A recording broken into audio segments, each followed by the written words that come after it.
అందుకనే ప్రసంగి గ్రంథం దేని కాలమందు అది చక్కగా ఫలించినట్లు ఆయన ఏం చేశాడు? దానిని అమర్చిపెట్టాడు.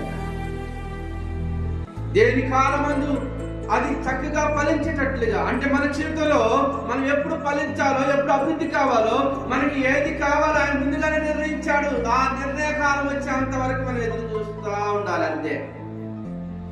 యేసు ప్రభు వచ్చేంత వరకు ఆ చిన్నదాన్ని అలాగ పండబెట్టించారు. అంతే. వారి వల్ల ఏది కాలే. కానీ యేసే రాగానే ఆమె లేచి కూర్చుంది. గట్టిగా చప్పలు కొట్టండి. అంటే ఆమె యొక్క జీవితంలో చనిపోయిందని అందరూ అనుకుంటున్నటువంటి వేళ యేసు ప్రభు వచ్చి ఆమె ఏం చేశాడు? తిరిగి జీవించేటట్టుగా చేశాడు. మన జీవితంలో కూడా ఒకవేళ నిద్రించినటువంటి పరిస్థితి, మరణించినటువంటి పరిస్థితి, కాబట్టి ఇక డాక్టర్లకు అసాధ్యమైనటువంటి పరిస్థితి, లేదా మనకి ఆర్థికమైనటువంటి పరమైనటువంటి ఇబ్బందులు కూడా కొన్నిసార్లు